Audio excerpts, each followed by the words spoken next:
今回は水着アニスをアリーナで使用してみましたので、その使用感をご紹介したいと思います。まず水着アニスの特徴を見ていきましょう。アニスは一括リロード型のショットガンで、バーストゲージのチャージ速度は遅めです。こちらは射撃場で水着アニス一括リロード型ショットガン、分割リロード型ショットガンのバーストゲージチャージ速度を比較したものです。アニスの一発あたりのゲージ増加量は通常の一括リロード型のショットガンより1割ほど多く、またスキル2の攻撃でもゲージがたまりますが、アニスの総弾数は通常のショットガンより少なく頻繁にリロードするので、総合したチャージ速度は一括リロード型のショットガンとほぼ同じとなっています。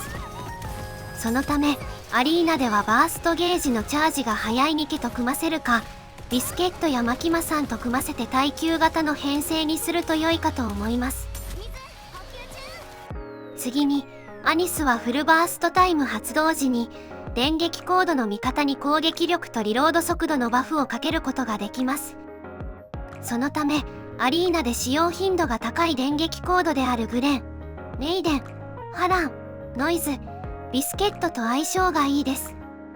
注意点としてバースト3が発動してからフルバースト判定となるため、アニスのスキル1のようにフルバーストタイムが発動した時という説明文のスキルはバースト3には乗りません。そのためグレンやハランの高威力バーストで倒しきれない場合にアニスをバフ役の置物として入れてフルバーストタイムの火力を上げて倒すという使い方が良いかと思います。またアニスは単なるバフ役としてだけでなく火力にも期待できます。アニスは総弾数が少なく頻繁にリロードするためか、一発あたりの攻撃力が通常のショットガンよりもかなり高く設定されています。この高い攻撃倍率に加え、フルバースト中はスキルレベル10で 55% という高い攻撃力バフがかかり、さらにレベル7以上のリロード速度上昇キューブを装備すると、リロード時間をゼロにすることができます。それにより、フルバースト中は支援型ながら火力型のショットガン以上のダメージを出すことができます。そして特筆すべき点は、スキル2が攻撃力の高い敵2機を対象とするところです。アリーナの使用では、ドレイクのスキル2やロザンナのバーストのように、複数体を対象とするスキルが挑発された場合、そのうちの一発だけが挑発対象に向かいます。このように相手のノアの挑発が発動することにより、アニスのスキル2の一発はノアに吸われますが、もう一発は最も攻撃力の高いアリスに向かいます。そのためアニスが挑発されても確実に相手の火力を狙って落とすことができます。アニスはバーストで最大総弾数を減少させることができ、バーストレベル9で最大総弾数が1になるので、バーストを発動させることでスキル2を連射することができます。バーストをレベル9、スキル1をレベル8、リロード速度上昇キューブをレベル7にすることで、リロード速度が 100% に達し、バースト中にスキル2を16発撃つことができます。スキル2のレベル10の攻撃倍率は 382% なので、最大 6100% 以上になり、さらにそれに各種バフやフルバーストタイムのダメージ上昇が乗るので、かなりのダメージが出ます。それではアリーナでの対戦を見てみましょう。こちらは水着アニスを使った耐久編成です。相手の編成はドロシーのバーストの累計ダメージをアリスのバーストで稼ぎ、ドロシーのバーストで全体大ダメージを与えてくる構成です。相手にノアとビスケットがいるので、通常であればフルバースト中のこちらの攻撃は全てノアに吸われ、こちらはドロシーとアリスのバーストで大ダメージを受けてしまいます。そのため、グレンのような全体大ダメージでアリスを落とさないと勝つことは難しいですが、水着アニスを使用することで、ノアの壁の後ろを狙うことができます。水着アニスの装備やスキルレベルはこのような状態です。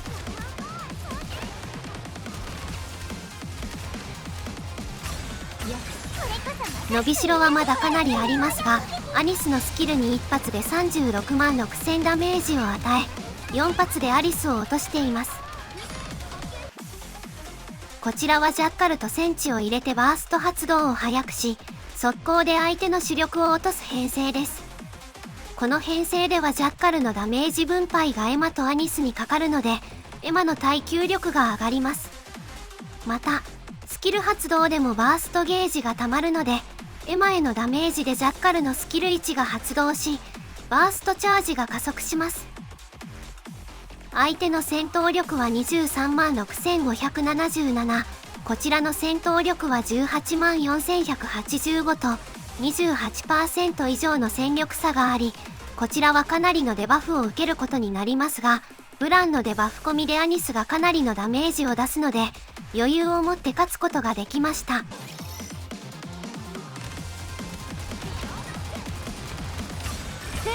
アニスの攻撃でプリバティがバースト発動前に落ち、その後すぐにモダニアも落としています。ただし、アニスはショットガンなので、ブレンジャッカル編成に対しては相性が悪く、ブレンの反射で大ダメージを受けてしまいます。また、バーストチャージ重視の構成にせざるを得なく、アニスの火力を上げられないため、アニスが相手を倒す前に反射ダメージでアニスが落ちてしまいます。私の歌がこの場所に響き渡るように。止まっ、これこそみんなで一緒に歌おう。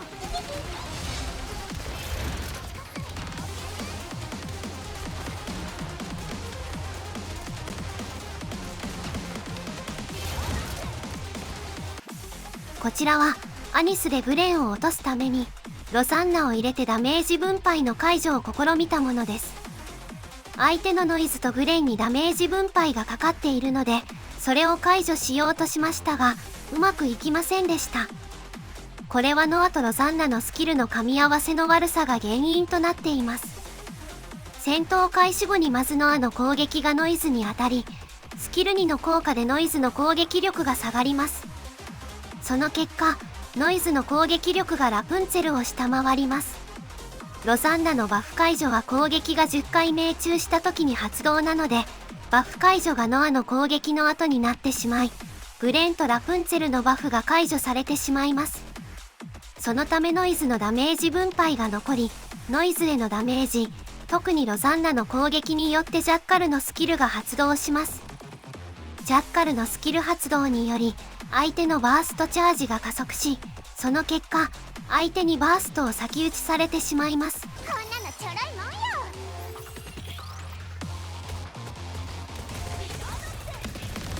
止まっ、ベンデッタを楽しみましょう。以上のように、水着アニスはブレンに対しては相性が悪いですが、相手の挑発関係なしに主力を落とすことができるので、特にノアやマキマさんのいる耐久型の編成に対してかなりの強さを持つニケかと思います。以上、ご視聴ありがとうございました。